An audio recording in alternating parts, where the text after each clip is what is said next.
Pronto, pessoal. Na última aula, a gente fez uma aula bem mais curta, foi uma aula meio apressada, né? Falando sobre as questões ambientais. Aí eu especifiquei sobre a poluição atmosférica, tá certo? Para nós falarmos hoje. Vamos lá. Aqui, para quem não assistiu a última aula, é para vocês entenderem como é composta essa atmosfera terrestre, né? Essa atmosfera terrestre é composta por 5 camadas. A primeira camada é o que nós chamamos de troposfera, que é essa camada mais baixa que contém 95% dos gases da atmosfera. Elas estão nessa camada aqui mais baixa, que vai até 12 quilômetros. A gente chama de troposfera.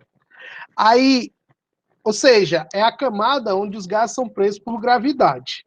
E aí, a maior parte dos fenômenos atmosféricos, né, chuvas, vendavais e tudo acontece aqui, o vento, né, acontece nessa camada de baixo, que é a camada da troposfera. Tá aqui ela, troposfera. Beleza? Aí, quando eu atravesso aí de 12 até 50 quilômetros, eu vou chegar na estratosfera. Tem uma camadazinha de transição, chego na estratosfera. E aí, qual é a grande característica da estratosfera? É que ela tem uma camadazinha protetora de um gás, certo? Vou desenhar aqui, que é chamado de gás ozônio, que é a camada de ozônio, O3. Esse 3 é para ser menor, tá bom? E as temperaturas vão variando. O que acontece com a temperatura? Quanto mais você sobe, a tendência é a temperatura diminuir, não é verdade? Só que nesse caso, quando ele encontra essa camada de ozônio aqui, a temperatura vai para menos 5 graus Celsius. Por quê? Porque o ozônio é um gás de efeito estufa. O que é isso, professor? O ozônio, ele capta energia na forma de calor. Então, quando a radiação solar passa por essa camada, o ozônio filtra os raios ultravioletas, certo? E o raio ultravioleta A, o B, o C, e aí absorve essa energia na forma de calor, e é por isso que as temperaturas aumentam nessa camada. Aí depois nós vamos para a mesosfera ou termosfera, que é uma camada que está acima, e nessa camada nós temos íons. Esses íons é como se fosse um escudo da Terra que volatiza todo o corpo que bate na Terra, um meteoro que bate, então ela destrói, né? Ela queima, volatiza esse corpo estranho da Terra. Tudo bem? É como se fosse um verdadeiro escudo mesmo contra os corpos do universo. E nessa camada também, nós temos aí uma camada mais quente, que é chamada de termosfera, né? Então, porque tem alguns gases atomizados lá. O que é que eu quero mostrar para vocês? Que a temperatura ela vai variar nessas duas camadas, tanto na estratosfera como na termosfera. E quando eu chego na exosfera, aí já é para o universo. Tem hélio e hidrogênio, são gases mais leves. É lá onde ficam os satélites que estão presos à órbita. E não tem efeito mais da gravidade, porque quase não tem gases, né, para ter efeito da gravidade. Então, o que vai servir para nós aqui, para essa aula, né? São duas camadas principais para explicar os fenômenos: a troposfera e a estratosfera. Tudo bem? Qual é o fenômeno ambiental que está ligado à troposfera? Vocês sabem me dizer?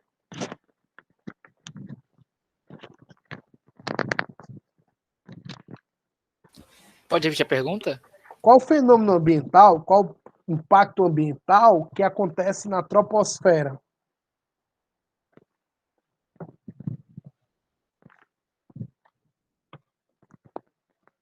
Ou na estratosfera? A gente vai ver hoje, tá bom? Vamos lá. Os gases da atmosfera, principalmente que compõem esses 95% dos gases da troposfera, são esses: ó, o nitrogênio, o oxigênio e todos os outros gases estão aqui, ó, 1%. Então, o que nós respiramos basicamente é nitrogênio e oxigênio, beleza? Agora, claro, o que é importante para a nossa respiração é o oxigênio e ele é constante, né? Na atmosfera como um todo, né? Na troposfera como um todo. Obviamente que nas áreas mais elevadas o ar é mais rarefeito e tal, aquelas coisas que você já sabe.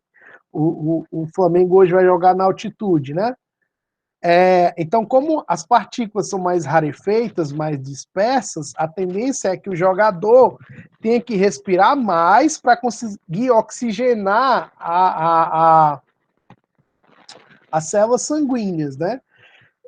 Então, ele passa a fazer um esforço maior para conseguir a oxigenação, porque não é um ambiente que ele está acostumado, tá certo? E outra coisa, como o ar é rarefeito, a bola tem menor resistência. Isso quer dizer o quê? A bola corre mais. Como a bola corre mais, o jogador tem que correr mais. Para correr mais, ele gasta mais energia, ele tem que respirar mais. E aí ele tem mais dificuldade de oxigenar o seu corpo. Aí o que é que vai acontecer? Ele começa a sentir os efeitos da altitude. Que efeitos são esses? Ele fica tonto, passa a ter náusea, enfim. Aí ele precisa de um balãozinho de oxigênio lá para ele. Então, só para explicar isso aí que vocês viram no segundo ano, tá certo? E aí vamos tentar entender como é que se dá o balanço energético da Terra. É isso que eu quero que vocês entendam. Ó. Então, você já sabe que aqui na troposfera, né,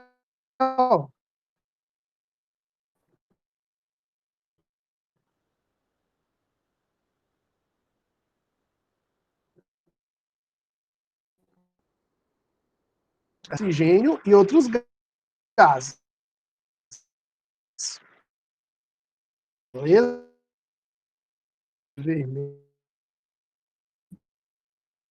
Ultravioleta. Aqui é um L, tá bom? Ultravioleta. Aí quando essa radiação solar vem, uma parte é logo refletida. Nós vimos isso na aula passada. É refletida pela atmosfera, certo? Pelos gases que estão na atmosfera. Outra parte é refletida pelas nuvens. A nuvem é brancazinha, então o raio solar bate aqui e é refletido. A gente vai chamar isso aqui de albedo. Caiu já numa prova do Enem. O que é o albedo? É o índice de reflexão dos corpos. Então, toda superfície branca tem alto albedo, tem alto índice de reflexão. Toda superfície clara tem alto índice de reflexão. Como a nuvem é branca, alto índice de reflexão. Beleza? E o que é que acontece? Outra parte bate na superfície, numa superfície clara aqui, sei lá, na areia da praia, e é refletida também. Beleza? Então, se a gente pensar aqui, 30%, né? 30% da radiação solar nem chega na Terra, não afeta necessariamente a Terra. Beleza? Aí nós temos os outros 70%, né? Se a gente for pensar assim. A maior parte dele bate no solo, essa radiação bate no solo e é absorvida pelo solo ou pelos oceanos. Beleza? Então veio calor, veio energia, bateu no solo e vai ser absorvida pela superfície ou pelos oceanos. Aí o que, que vai acontecer? Essa superfície vai irradiar. Irradiar, que a gente chama de radiação terrestre. Vai mandar de volta para a atmosfera energia. Só que a energia agora vai numa faixa mais longa, que nós chamamos de infravermelho. Aí o que é que os gases da atmosfera vão fazer? Eles vão pegar esse infravermelho, essa energia, quando bater nas partículas gasosas, elas vão se agitar e essa energia vai ser absorvida na forma de calor. Então, o que é que eu estou querendo mostrar para vocês? Que a partir da radiação terrestre, a Terra vai se aquecer. A partir da radiação terrestre, a Terra se aquece. A atmosfera se aquece. Tá certo? Então, uma parte da energia não é dissipada, fica presa pelos gases da atmosfera. Dá para entender? Pessoal? Dá sim, professor. Tudo bem? Então era isso que é preciso vocês entendam. Por que isso, professor? Porque isso vai explicar o chamado efeito estufa. O efeito estufa foi estudado desde o século XIX por matemáticos, viu? O primeiro dele foi um francês chamado Jean-Baptiste Fourier, que ele foi dizer que a Terra funcionava, que a atmosfera ela se aquecia pela radiação, certo? E que, teoricamente, ele funcionava como se fosse uma estufa. Ou seja, parte da energia entra, mas não sai da atmosfera, não sai da Terra, fica preso na Terra. Aquece a Terra. Aí veio o Fourier, né, que é outro matemático, outro engenheiro, que vai dizer o quê? Ele vai estudar como o CO2 afeta, como as quantidades de CO2 na atmosfera, dióxido de carbono, afetam o calor na Terra, que é justamente o que nós sabemos hoje. Quanto maiores as concentrações de dióxido de carbono, mais quente a atmosfera fica, porque mais calor é preso na troposfera baixa. Dá para entender como é o nome disso?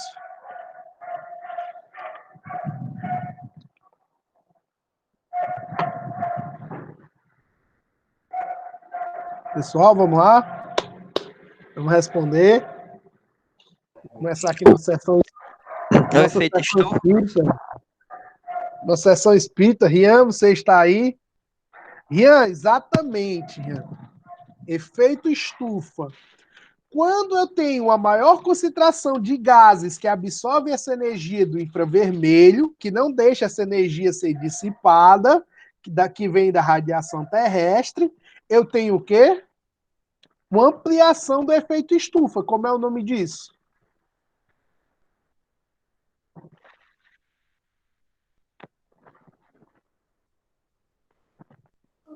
Como é, professor? Presta atenção. Se as atividades humanas começam a emitir mais gases que absorvem essa energia, ao invés dela ser dissipada, ela vai ficar mais preso ali, né? Mais preso à troposfera baixa. Isso vai fazer com que a Terra se aqueça mais. Como é o nome desse fenômeno? Aquecimento global. Global. Aquecimento global. Dá para entender? Então, o efeito estufa é natural. É um aquecimento natural da Terra. Se nós não tivéssemos os gases que prendessem essa energia na Terra, se toda a energia que bate na Terra fosse dissipada, fosse embora, a Terra teria uma temperatura média de menos 15 graus, ou seja, a vida seria inviável. Por quê? Porque é o calor que faz com que os organismos funcionem, sejam os vegetais, sejam os animais, sejam os ciclos biogeoquímicos que precisa da evaporação da água, enfim, dá para entender isso aí? Então, sem calor na Terra, a vida não existe. E o que é que permite esse calor na Terra? Que a Terra tem uma temperatura média de 15 graus positivos, não menos 18 negativos. O que permite isso? É o efeito estufa. São os gases que aprisionam essa energia na troposfera baixa, certo? Que não deixa essa energia do infravermelho se dissipar totalmente. Beleza? Mas, no entanto, né? Ou no entanto, quando o ser humano começa a emitir mais gases do efeito estufa, dióxido de carbono, gás metano, óxido nitroso, ozônio, o que é que vai acontecer? Esses gases vão absorver mais energia, vão estar na atmosfera absorvendo mais energia e aumentando a temperatura da Terra, que é o que o Rian e o Matheus falaram aí de aquecimento global. Beleza? É justamente essa imagem agora que eu vou mostrar para vocês. Opa! Ixi, eu não coloquei, ó. Aí embaixo. Mas depois eu mostro. Ó, E quais são os gases do efeito estufa? Basicamente, o primeiro gás do efeito estufa é esse CH4 aqui, que é o gás metano. São os dois principais. E o CO2 é o quê? Gás carbônico. Gás carbônico, que é o dióxido de carbono, né? Dióxido, né? Dióxido de carbono. Então, quais são os gases do efeito estufa? Gás carbônico, né, o dióxido de carbono, e o gás metano. E da onde?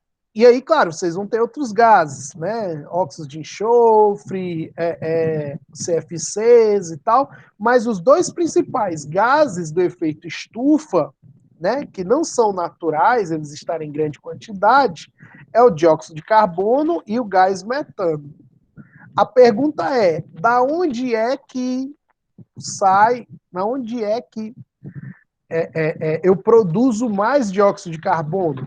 Quais são as causas dessa emissão ampliada do dióxido de carbono e do gás metano?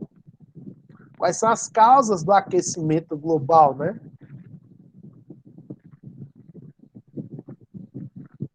Eu tenho mais gases absorventes na atmosfera.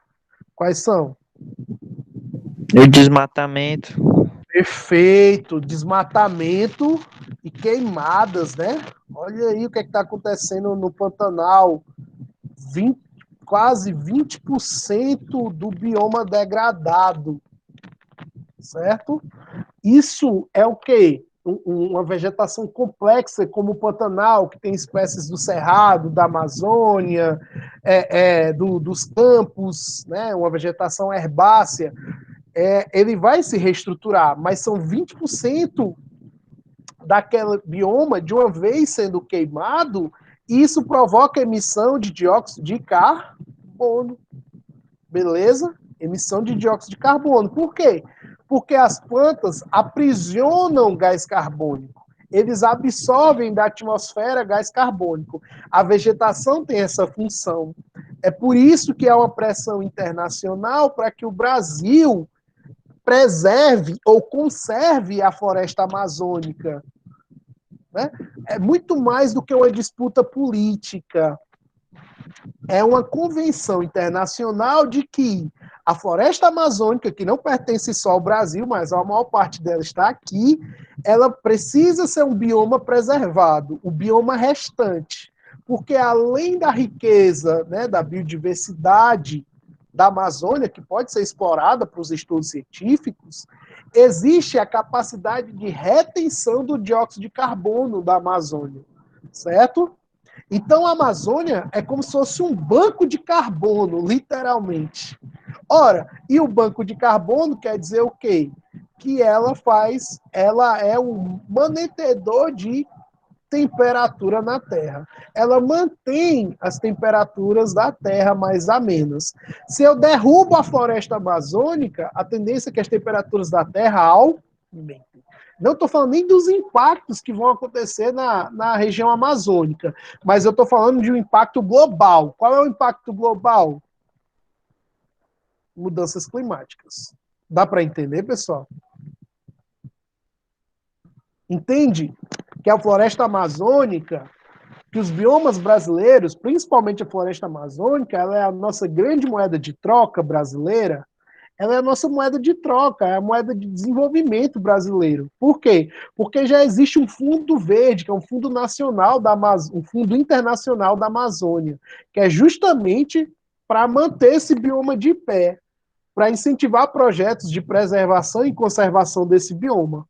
Então é inadmissível que você pegue esse bioma e você explore, né, para atividades que são menos rentáveis, que geram menos dinheiro e mais impactos. Menos dinheiro, extração de madeira, extração mineral e agropecuária. Geram menos dinheiro e mais impactos. Não só ambientais, mas impactos sociais. Dá para entender isso aí, pessoal? Sim ou não? Dá sim, professor. Perfeitamente. Não quero que vocês saiam dessa aula igual o nosso excelentíssimo, não, tá bom? Eu quero que vocês aprendam, tá certo? Entendam que o mundo, apesar dos negacionistas, o mundo, ele é um sistema. Então, o impacto que eu causo numa área, eu vou afetar outras áreas. E aí tem os negacionistas que dizem, aquecimento global não existe, porque o ser humano não tem capacidade de afetar o clima global. Tem sim, certo? Tem sim. Se nós pegarmos os estudos desde a Revolução Industrial, a gente vai ter aí um aumento de 0,6 graus de temperatura. Aí você diz assim, professor, mas 0,6 graus, a gente, olhando em números absolutos, parece nada, né? Mas quando você vai ver em números relativos, 0,6 graus, você já tem um impacto com extinção de animais, extinção de espécies, você tem um impacto direto sobre flora em algumas regiões, degelo em outras regiões. Então é um impacto substancial. Hoje, por exemplo, nós temos algumas ilhas que estão sendo invadidas pelo mar, né? Então, esse impacto precisa ser estudado. Tudo bem? Agora, claro, a ciência ela pode servir a Deus ou ao diabo, né? E aí, dentro da ciência, há disputas. E essas disputas da ciência, na maioria das vezes, são patrocinadas. Então, você imagina para os lobistas do petróleo, é muito melhor eu mostrar que o petróleo é um recurso que tem uma vida útil para a humanidade, que a humanidade precisa dele. E que o aquecimento global não existe. Ora, é muito melhor. É muito melhor patrocinar uma ciência que afirme isso. Dá para entender? É muito melhor para o governo americano dizer que o aquecimento global não existe. Por quê? Porque são os maiores consumidores de combustíveis fósseis e limitar o consumo limitar o consumo dos combustíveis fósseis é limitar o consumo desses países e limitar esses países economicamente, é causar uma restrição. E eles não querem fazer isso. Até porque isso gera perca de votos, né? Então, imagina que dentro da ciência há essa disputa, né? Uma disputa entre os negacionistas, que vão criar inúmeras teorias, e aqueles que mostram, olha aqui, eles fazem estudos de prospecção do gelo antártico, olha aqui o nível de oxigenação, olha aqui as temperaturas, olha aqui o que aconteceu com essas espécies, olha o que aconteceu com o degelo do Ártico, e aí vão mostrando. E aí eu quero que vocês entendam, o aquecimento global, ele não vai trazer como consequência só um aumento de temperatura.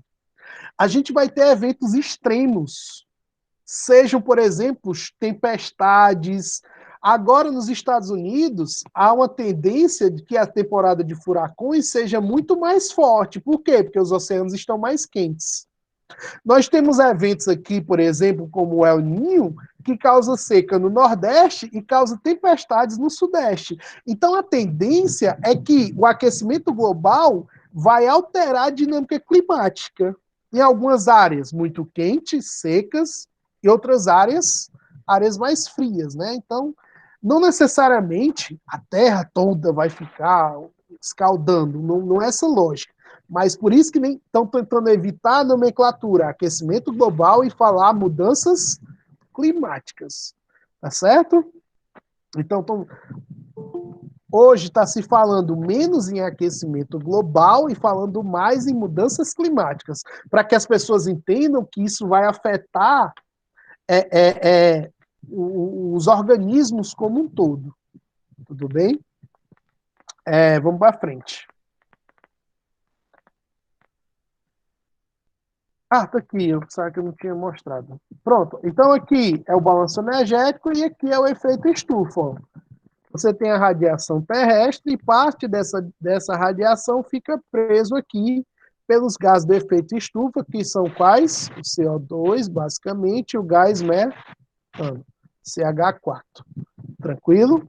Então, parte dessa energia fica presa aqui na Terra, né? Dessa radiação infravermelha. E aí a Terra se aquece mais. Isso é o aquecimento global.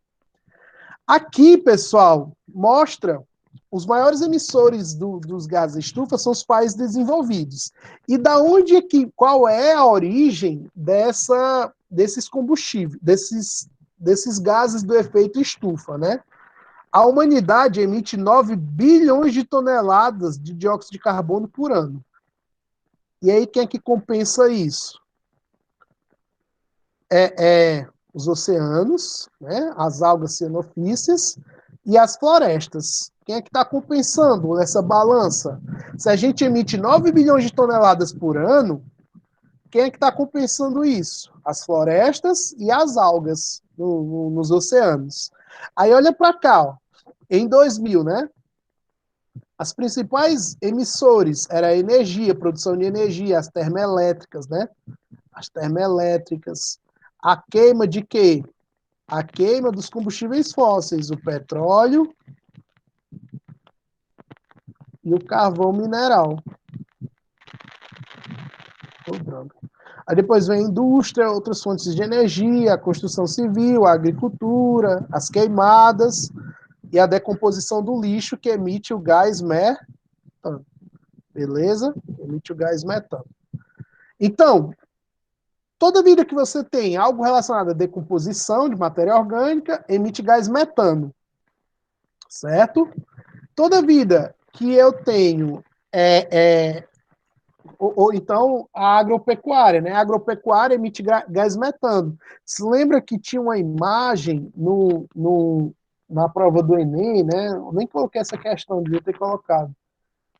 Para vocês, que eram as vaquinhas, né? Uma charge, aí uma vaquinha falava para outra: vixe, rapaz, agora estão botando culpa do aquecimento global na gente, né? Ora, o que ele está querendo dizer?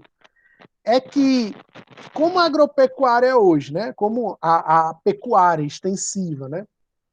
Ou intensiva, dependendo do local, você tem um percentual de 2 a 3 cabeças de gado por pessoa. Então, imagina isso, ó. 2 a 3 cabeças de gado por pessoa. Então, a gente tem uma população de gado, né? Seja bovino, equino, tal, que é 2 a 3 vezes mais do que a população humana. E dentro dos processos digestivos dos animais, você vai ter o quê? A emissão de gás metano. Certo? Ou seja, a vaquinha lá peida, né? É o gás metano. E aí o que acontece? Esse gás metano afeta, sim, ele é um gás estufa, então afeta a temperatura da Terra. O problema não é a produção agropecuária, o problema não é esse. O problema é o quê? É que essa produção agropecuária é irracional, é desigual. Então, imagina, a gente tem de 2 a 3 vezes, tirando os indianos, né, que a vaca é sagrada, mas a gente tem de 2 a 3 vezes a população de gado, né, maior que a população humana, e tem 900 milhões de pessoas no mundo que passam fome.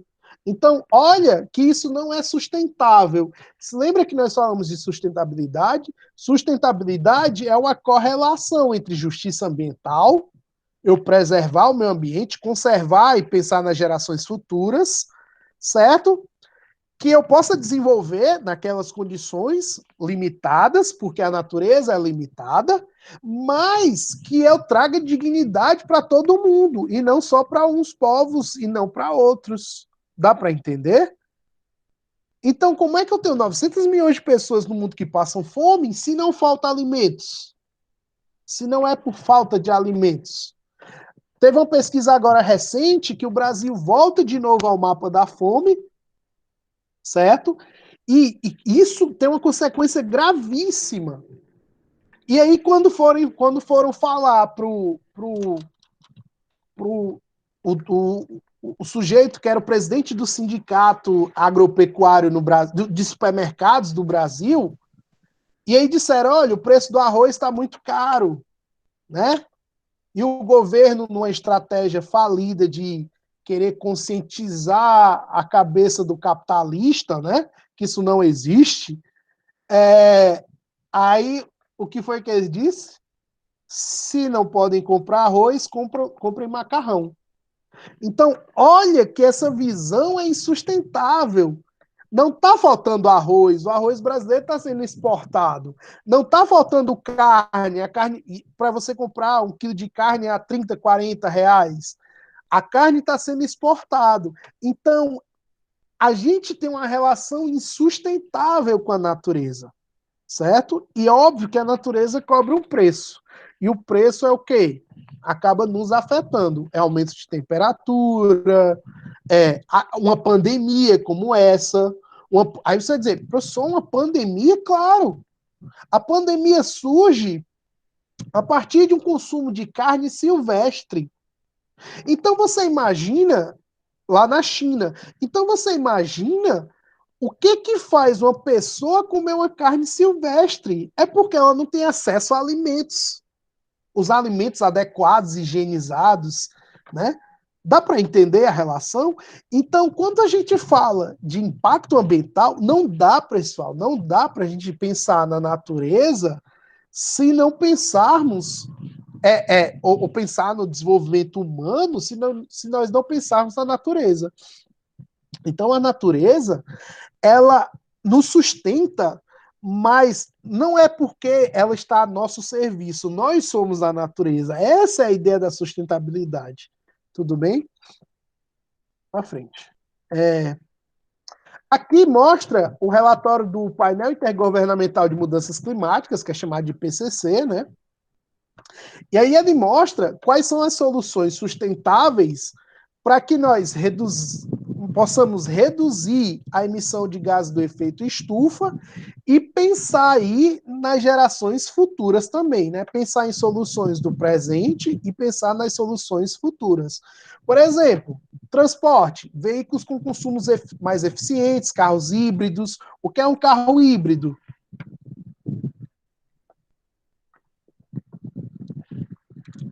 O que é um carro híbrido, pessoal? É o carro flex ou é um carro que também anda com energia, professor? Isso, o carro híbrido é um carro flex que é movido por. O Brasil já pensou isso na década de 80, né? Até por conta da crise do petróleo.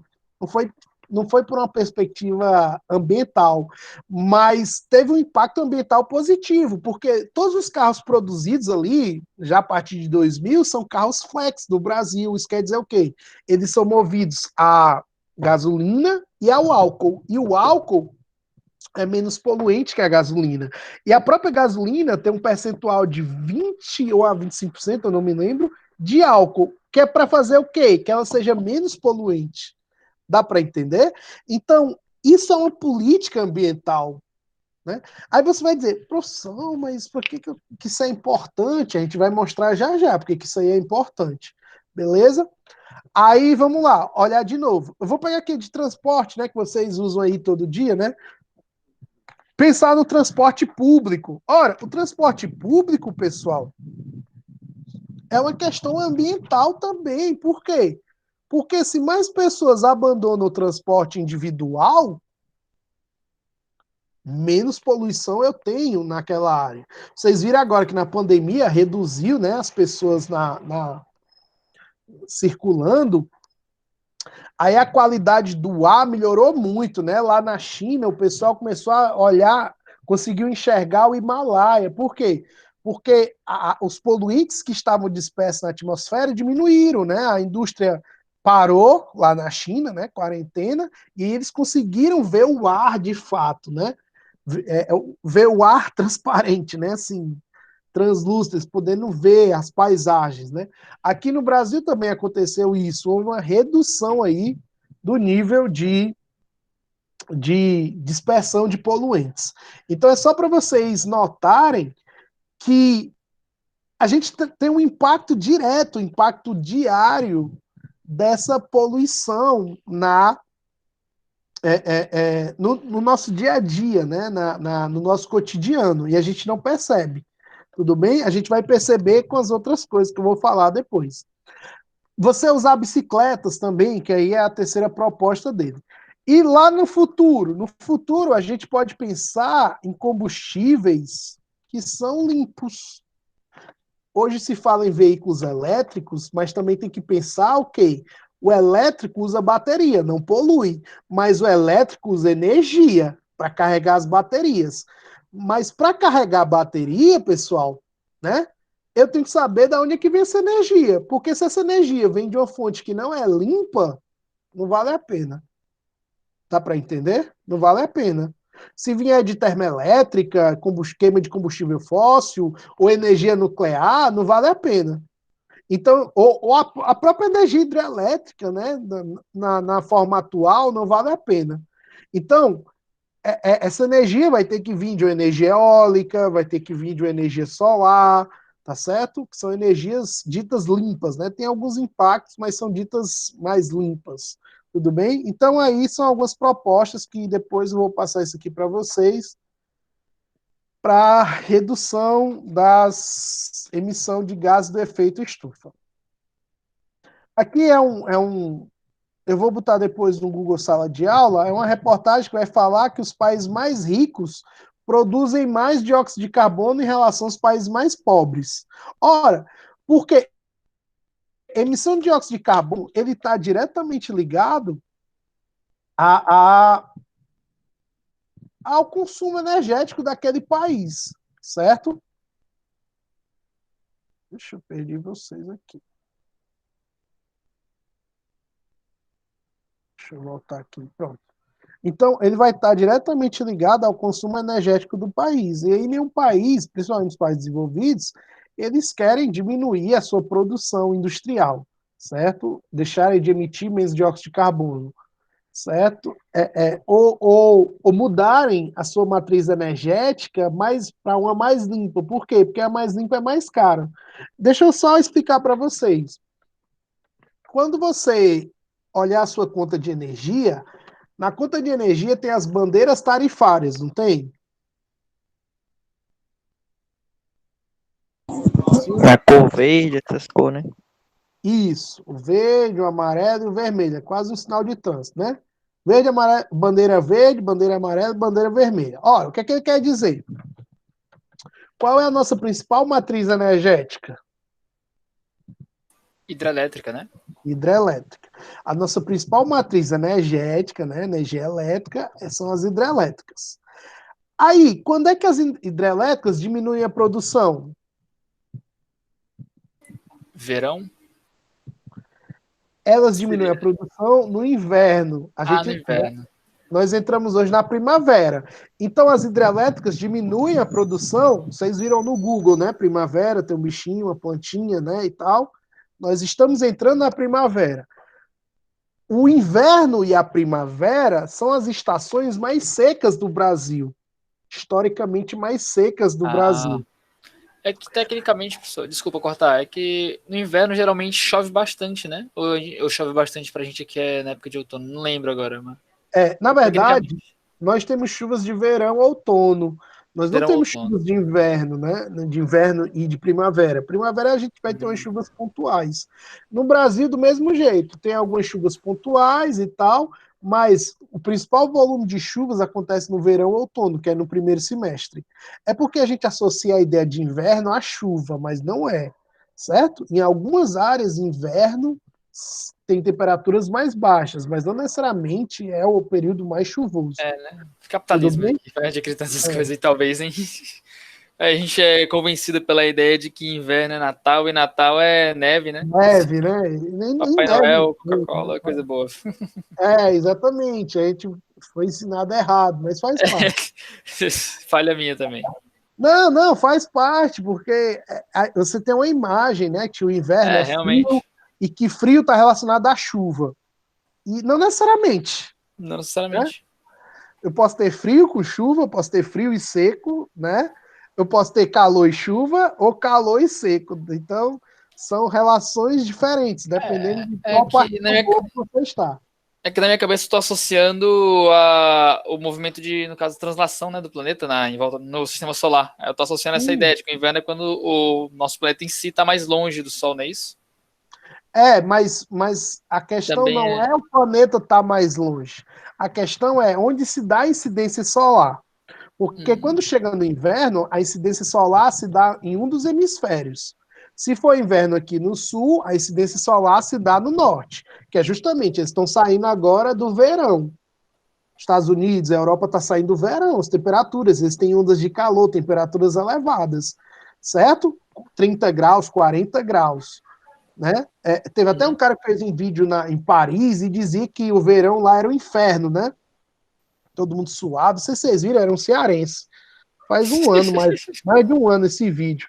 Ele esculhambando que o pessoal não tomava banho, não sei o quê, que o pessoal fedia, né, e tal. E claro, ele fez lá a caricatura dele, mas é para mostrar o quê? Ó, no verão é muito quente, é desagradável lá, né, em Paris, era desagradável. É um quente seco, né, assim? É, um quente mais seco, exatamente, pouco vento e tudo. Aí quando chega no inverno, Para um que é cearense reclamar de calor, o calor era grande mesmo. e ele estava reclamando, ele estava reclamando não só do calor, mas Quebrou o professor. porque a questão cultural, né? Eu estou gravando, depois um francês escuta, né? Toda a questão cultural é que você não a nossa cultura indígena é que nos proporcionou essa alegria de nós tomarmos banho diariamente, né? E lá não. Então, ele fez essa correlação. Ele não quer dizer que todo francês era fedorento, mas que naquele período a coisa piorava, né? Porque estava muito quente, as pessoas transpiravam mais e tal. Não é à toa que a França tem os melhores perfumes, né? E no inverno, não sei se é por causa disso, talvez, né? E no inverno, aí sim, você tem temperaturas mais baixas, algumas ocorrências de chuva ou neve, né? Que é aquilo que nós visualizamos mais, né? Das estações do ano. Já no caso brasileiro é diferente. O que é que nós temos aqui? Nós temos um verão, outono chuvoso e agora, segundo semestre, é seco. Tanto é que no centro-oeste, onde está havendo as queimadas no Pantanal, a temperatura está quente e seca. E aí proporciona o quê? Que você não tem ocorrência de chuva e que o fogo se alastre. Tudo bem? Aí vai chegar agora o quê? A primavera. Então a tendência é que nós vamos começar ali a ter algumas chuvas pontuais. Beleza? E eles vão para o outono, né? Que é a pré-estação do inverno. Vamos para frente. Então eles não querem, né, sair dessa perspectiva de estar consumindo energia. Isso aí é importante citar. Professor, Oi. só um comentário, né? O francês, aquele cearense, né, que reclamou do calor em Paris, também é por conta que Paris é uma cidade muito poluída. É muito poluído lá. Além de poluída, é uma cidade bem suja. Então, acho que isso também contribui para o calor, né? Questão ambiental e tudo mais. Perfeito, Júlia. Assim, como é uma cidade mais interiorana, né? Tem esse efeito da continentalidade e a poluição também tem um efeito sobre a temperatura, né? Não só a poluição, a questão dos prédios e tudo, que é um fenômeno que nós vamos chamar de ilha de calor, tá certo? Então, realmente, nos centros urbanos, você tem esse efeito das ilhas de calor. E aí, o que a Europa está fazendo, né, em relação às mudanças climáticas e as ilhas de calor? Eles agora promoveram uma proposta, né, o pessoal do euro, né, da zona do euro, de que até 2035 eu tenho que substituir todos os veículos de motores a combustão por veículos elétricos, certo? Então já tem essa mudança de mentalidade, até para tornar as cidades mais agradáveis, né? Mas foi bem interessante essa observação, Júlia. Vamos lá. E aqui foi uma questão que eu coloquei lá na atividade, né? Ele diz assim, ó, a maior parte do aquecimento da atmosfera é proveniente da radiação terrestre. A atmosfera deixa passar energia solar e intercepta a saída da radiação terrestre. No entanto, a quantidade de calor na atmosfera é variável nos diferentes pontos da superfície. Ora, vamos lá. Aí ele diz assim: explique 2 fatores responsáveis pela variação do aquecimento do ar atmosférico. Ora, o que é que faz o atmosférico sofrer variação? Foi o que vocês responderam.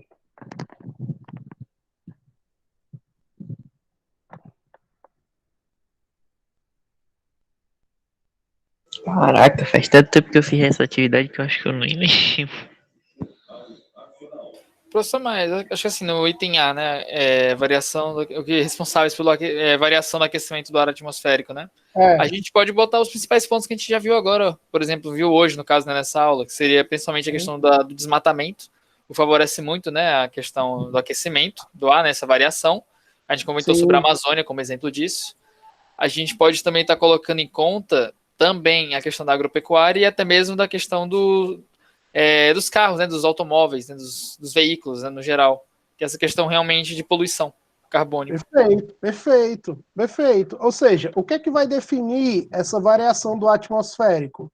É se eu tenho maior ou menor concentração de gases do efeito estufa.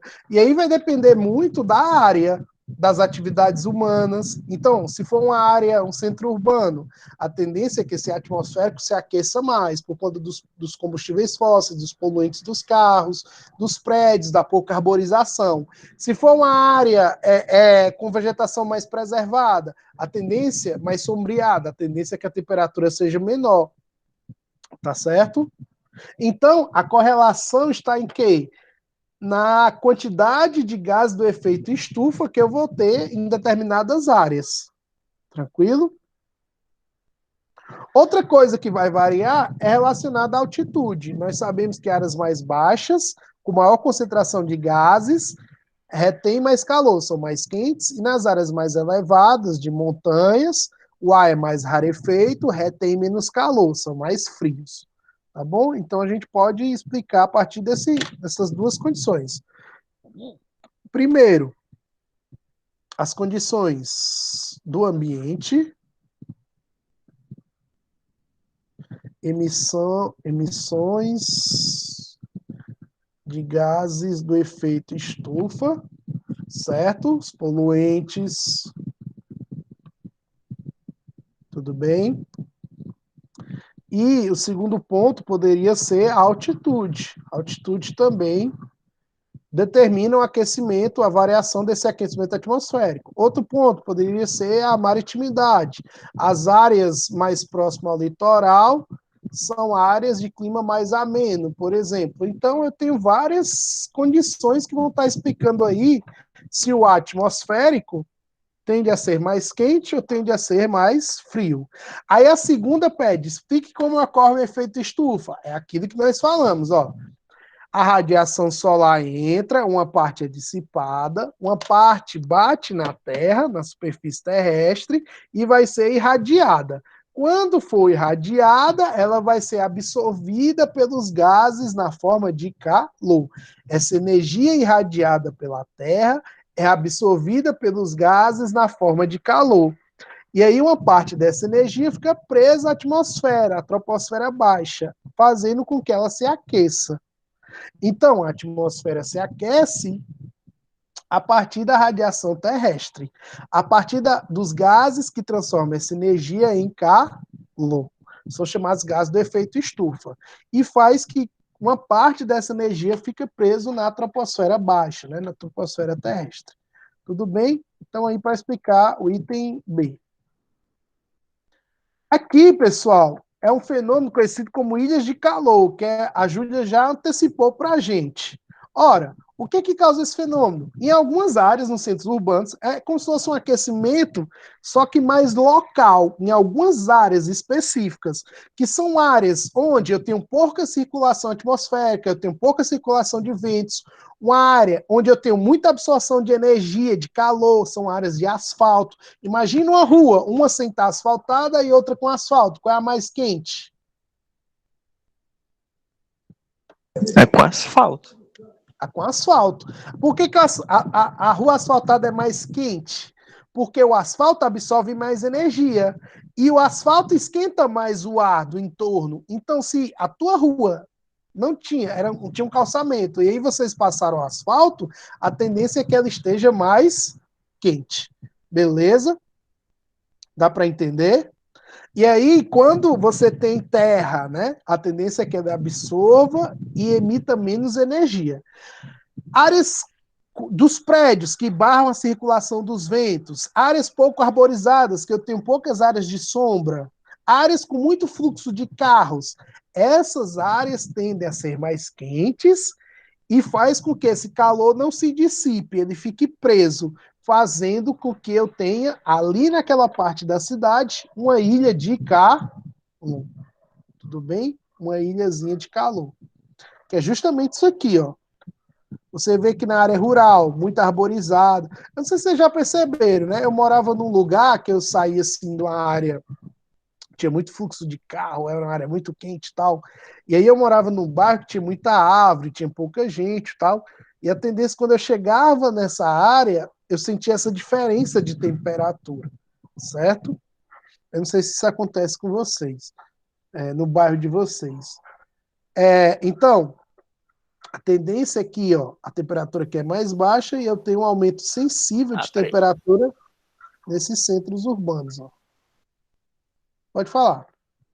Não, eu só ia comentar que realmente a única mudança de temperatura que eu observo aqui no meu bairro é quando o ônibus vira rua, que aí muda a posição do sol, você vai pro lado da sombra.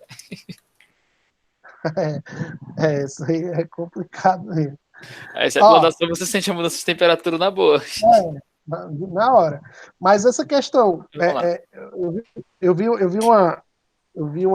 um meme, né? Acho que era um meme e tal, dizia assim, tem uma técnica que é para você está sentindo calor, tem uma técnica que é para reduzir a temperatura. Plante uma árvore, né? Não corte as árvores. O fortalezense tem uma mania de cortar a árvore, né? Eles cortam até na frente as árvores da frente da casa deles, né?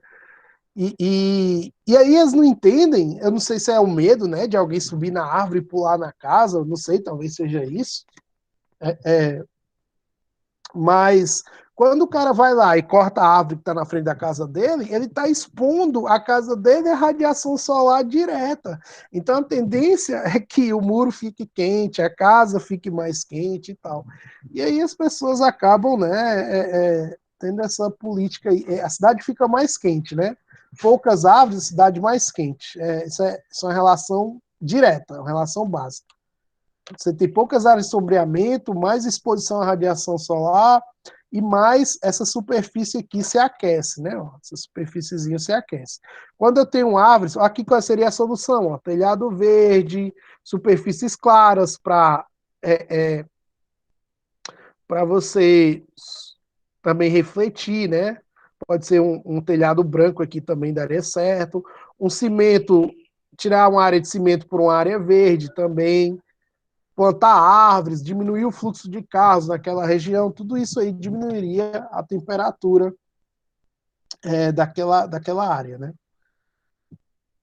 Aqui, pessoal, é um mapazinho da cidade de Fortaleza, e aqui, vocês sabem que região é essa aqui? Vou botar aqui, é de amarela. Que região é essa aqui? Esse aí é completamente centro da cidade, não? Que o centro, né? Aqui é Aldeota, né? Meireles, ou seja, é a parte que tem mais fluxo, né? Mais fluxo de carros, pessoas, tem uns prédios também nessa região. Então é aqui que está as ilhas de calor da cidade. Estão vendo? Ó? Esses pontozinhos vermelhos é onde a cidade fica mais quente, de fato. Né? Aí tinha a segunda questão, eu vou parar aqui nessa segunda questão, lá do exercício. Ele diz assim, observe o esquema abaixo, né? Identifique o fenômeno. Agora ficou fácil, né? Qual é o fenômeno? Ilha de calor. Ilha de calor. Gente, calor. Não, é como se fosse um efeito estufa bem local, né? Não é ampliado, não é a mudança climática, o aquecimento global, é bem local. E aponte 3 fatores, vamos lá, me digam aí os fatores. Circulação de carros. caos, fluxo de carros, né, a poluição. Falta Os de carros área. emitem, os carros emitem dióxido de carbono, né? Então, queima do combustível fóssil, né? Da gasolina. Então, a tendência é que quanto mais poluente tem aquela área, mais quente é. Eu não sei se vocês já perceberam, desculpa, só interromper, Rian. Não sei se vocês já perceberam, quando você entra ali no terminal da Parangaba, né? Que era a área que eu pegava ali, era super quente, né? Quando chegava aquele horário de pico ali, era ônibus entrando direto, você sentia um calor enorme, né? Por quê? Porque a poluição tá toda, os escapamentos, né, dos ônibus, tá tudo ali poluindo aquela região. Então é extremamente desagradável, né?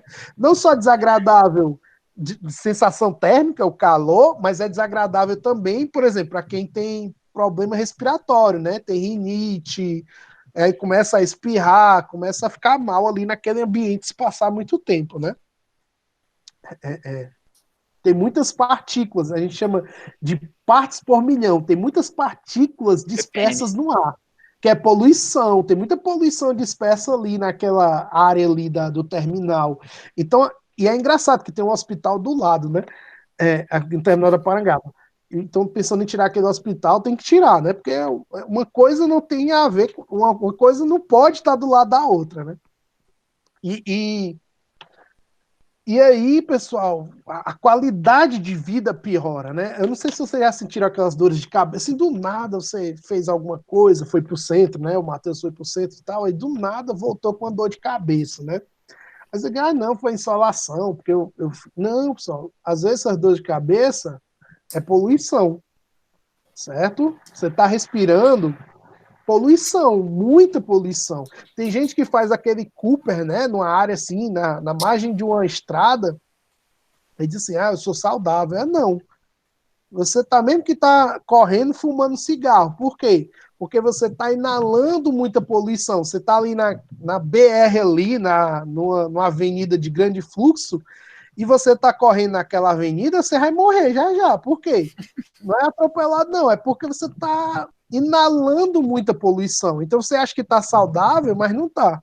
Tá certo? Então, e aí você começa a ter problema respiratório, problema cardíaco, dor de cabeça, náusea. Aí você não sabe o que é. Justamente. É o quê? É a poluição. Para esse Certo? tipo de treinamento correto, eu acho que é eu você ir para uma praça, ficar dando volta na praça, ou senão você acordar muito cedo quando o fluxo é bem reduzido. Bem Esse é o reduzido, tipo de situação. Exatamente. Você tem que evitar. Se você só tem esse espaço para fazer exercício, vá. E olha eu falando de exercício, né? Você vá no horário que tenha pouco fluxo. Não de pessoas, mas de carros. Se não, se você tiver alternativa, vá para uma praça arborizada, para uma área que não tenha tanto fluxo, tá bom? E aí você vai ver que você vai respirar melhor e não vai sentir tantos efeitos da poluição, certo? E aí, além do fluxo de carros, qual o outro? Eu tinha na cabeça. É a questão mesmo da arborização, né? Mas eu queria dizer com arborização seria a questão mesmo de que a gente conversou sobre o asfalto, por exemplo. Vai bater e vai ficar lá sendo absorvido. Arborização, são coisas diferentes. A pouca arborização, o asfalto, certo? Opa, o asfalto. As próprias edificações, né, de concreto, que geralmente acumulam bastante calor, né? Perfeito, Júlia. As edificações, elas impedem a circulação, né? Por exemplo, a nossa circulação... Isso. A nossa circulação, ela vem aqui dessa parte leste, né? Que seria a Praia do Futuro. Aí você diz assim, se a gente constrói se a gente faz ali na Praia do Futuro, o mesmo que foi feito na beira-mar, você pode ter certeza que a cidade ia piorar substancialmente. Com certeza. A sensação térmica seria horrível. Foi uma coisa que eu escutei, realmente. Isso. Agora, sim, o bom é que há uma regulamentação de que você não constrói edifícios nessa parte leste, que é justamente a parte de ventilação da cidade. Tudo bem? É isso. Não, mas é que realmente, eu escutei uma coisa sobre o centro da cidade, é que no centro tem muito prédio alto, né? Você percebe que lá no centro tem muitos prédios altos lá. E fica bem de frente ali, da praia até lá, muitos prédios altos e tudo mais, e o centro ele já é quente por si só, né? Já é só asfalto, é só o ambiente quente, calor batendo, o sol batendo no caso. E como tem as edificações, não tem vento nenhum por conta dos prédios altos que cortam completamente. Faz uma barreira. Isso mesmo, Abel. Só que tem uma questão interessante, né? No centro, ali, se eu for pra Praça do Ferreira. Lá de onde eu trabalho, pode falar. Deixa eu tirar só isso aqui para eu fechar aqui. Tem um aspecto importante. É que aquela área do centro ali, Praça do Ferreira, você tem uns corredores bem grandes. E ali eles formam como se fossem uns verdadeiros cânions de ventilação. Então, se você se senta ali à tarde, você vai, até pela manhã mesmo, é muito ventilado. Então, por quê? Porque a disposição dos prédios, né, daqueles lotes, possibilitaram que os ventos eles consigam entrar naquela praça. Então tem pontos ali do centro que é super ventilado, que é agradável, né?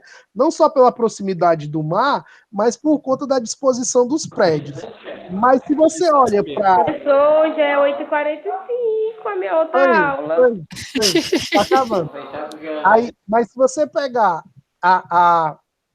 se você pegar o Meireles, a Aldeota, ali não, ali é inferno. Por quê? Os prédios são muito altos e não tem corredores, né? Um bloqueia o outro, um prédio bloqueia o outro. Então, aí não tem passagem nenhuma de vento. E avenidas com fluxos enormes, né? Então é isso, pessoal. Espero que vocês tenham gostado, né? Pelo menos a gente começou essa parte, e aí na outra aula a gente vai falar sobre chuvas ácidas e buraco na camada de ozônio e resolver o resto das questões. O senhor vai passar novas atividades agora, essa semana? Vou. Não sei se essa semana não, mas eu acho que na próxima eu passo, tá bom? Só mais um. Vai ter a discussão agora da volta, né? E aí a escola tá pedindo para vocês colocar o nome de quem quer voltar. Tá certo? Pois é, eu ainda tô com um pouco de receio ainda.